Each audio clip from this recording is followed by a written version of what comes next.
Okay, guys, welcome back. Let's kick it off. This is the semifinals of the International Qualifier number 2. Top left corner is going to be your blue Protoss player, Son. Very far. Bottom right corner of Ohana is going to be Seed. Seed is playing very well today. I was watching a couple of the games and Nathaniel was casting, and I was actually having my mind blown. Yeah. Exploded a couple times at my desk. It was that good. Seed's good, man. It's always good when your mind is blown, Tim. That's it right, feels man. great. I love Several being times a blown day. when it comes to my mind. What? Okay. Okay. What? As Kevin would say, whoa, whoa, whoa. Oh, I didn't even. Wow. Oh, you really? Tim? I didn't even think really? of it like that. Oh man. Oh gosh. We need to get you a coffee. I Tim, am of tired. course, guys, has just carried you through that last cast. I should not have said and, that. that's what we call tossing it into the fire, man. I think now this is week number 3. Are we at with you being here at IPL?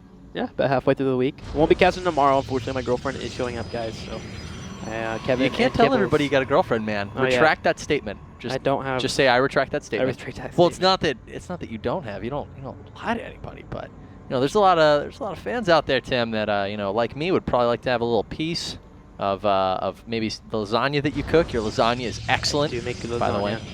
But guys, we got some excellent players here. On Ohana is going to be the map where they're playing San and C to PvP. And I'm pretty excited to see how this is going to develop. Of course, Phoenix is a well-known, discussed strategy on this map. You can hide your Stargates quite well from the opponent.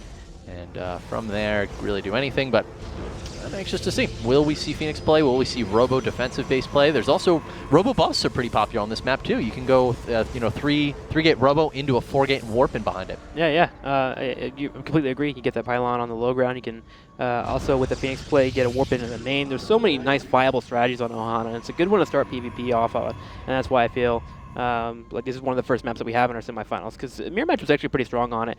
Looking down into the main, of course, we don't have a second gas for Seed quite yet, which kind of lends itself to a very aggressive strategy as to where Son has opened up with the second assimilator very quickly as well. He actually put him down at the same time. So he's wanting to have a very safe opening, a little bit more sentry-based. There are some expansion builds, but not so good on Ohana. So just expecting him to do kind of a one-base play with Robo on it.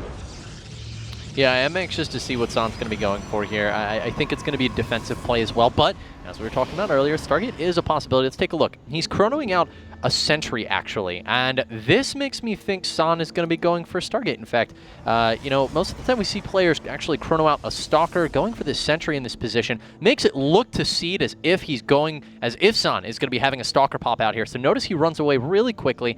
Interestingly, though, there isn't a pylon particularly far away. We'll keep an eye. See what happens on that end. Here are the 4 gateways we were kind of expecting, honestly, from Seed. With how quick his Cyber Core was, I was highlighting that for you guys. And, well, this is just going to be interesting from here. Son's actually really safe behind this. He's followed up into that Robo. Yes. Getting out into the Sentry as well. You want to have about 3 sentries and then get the Immortal out, and you hold this off. The objective here for Seed, though, is to get up that ramp before a force field has landed. He gets pylons on that low ground as well and just warps in units straight on the high ground and just straight up kill your opponent. Son needs to have patience here, and he has to really pay attention to his ramp. That he does. He really doesn't want to let too much up here to start with. Let's see if he lets... Nope, does stop the Zealot, of course, and that makes it very safe. This Stalker is not harassing any of these units. He can focus on taking out these pylons. He's going to have another sentry being chrono boosted out here. It's only a few seconds away. That will give him the 3rd force field. How far along is his Warp Gate tech? Still quite a distance away. This pylon will be killed off. We'll see if he cancels any of these. He's letting all 3 finish. Seed is really committed warping it on the high ground here. Yeah, at this point he's all in. He's brought 2 probes as well to get down these pylons, and now he just needs to find a way to get vision onto that high ramp. He needs to wait for that force field not to land. And he's doing his best here to try and get up here, but with the tickle beams bringing down those pylons, there's a good chance that he won't be able to do it. Son just needs to keep playing patient here. As mentioned, the Immortal's on the way. He's not even chrono boosting it here. There we go, finally jumping on the chrono boost. Oh, no, wait. Yeah, there it is. Warp Gate almost done. Close. He's got 1 force field. Look at this timing here. Is he gonna miss it? He does. Oh my gosh, no. Okay, so we let the Stalkers up, and this essentially becomes way harder here. The Immortal's gonna pop out, and the Stalkers will be available to deal with it. The probe's been pulled off the line, 'cause that's what you have to do. And we're going to have a warp in right away very soon here. There we go. There goes the Zealots, and this is really bad for Son. Wow, the difference that it's made having the force fields. I noticed that he was dropping the force fields not exactly when the other force field would go away. He was dropping them a second or 2 early in some instances. Looks like it's costing him right now. Tons of probes going down for Son. Seed's getting in a lot of damage. He's almost 10 supply of his opponent. A force field will trap 1 Stalker on the low ground, but another 3 Zealots warping in on the high ground. That Immortal is still full health, though. You can see the damage it's getting in on these Stalkers of Seeds. How many pros have died off, though? That's what's really important here. And it looks like 13 have been killed off. So San is on quite a low economy. He's going to go ahead and force field behind here. Beautiful force field, though. But these Stalkers now can start forcing down this pylon, force him to engage, and potentially he can get more damage on that Immortal here, especially with Zealots being warped in. Shields are beginning to recharge on it, though, quite rapidly, mind you. The Stalkers, there are only 3 of them. I like that Seed is following everything up with Zealots. It makes it more and more difficult for San to be able to deal with these forces. All right, so with another pylon being killed off as well, losing that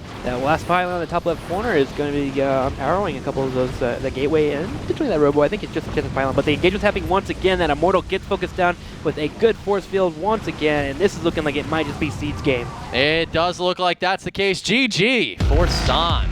Seed is going to take game number 1 with quite a convincing performance there in the mistakes that we saw there out of San. Tell us about it, Tim. One more force field. That's all he needed. The Immortal would have popped out, and he would have had that held. That last force field, unfortunately, not being able to get popped up there for San, just that completely lost the game for him. I really think if it was just a few more seconds, a good 8-10 more seconds, he would have had that held off completely. Which is, I mean, he was only 3 energy away. Yeah, let's be completely honest about this. He had 3 energy left to be able to drop that last force field. Is that more a mistake? You know, we saw the force fields stacking on top of each other, which I know that matters in the sentries, you know, that had not yet popped up. I feel like maybe he got a little preemptive with that first force field, because that is, of course, the sentry that had 47 energy there at the end. If he could have waited just a little bit longer, maybe he would have had the time. Yeah, force fields really require a lot of patience and a lot of execution, and then just being a little bit too quick. Of course, like Kibbles mentioned, you're going to be 3 energy off. 3 energy lost in the game there, guys. Alrighty, well, we'll get ready for game number 2, and Tomb Valley will be the map choice for our players. So let's go ahead and get into a commercial, and we'll be right back.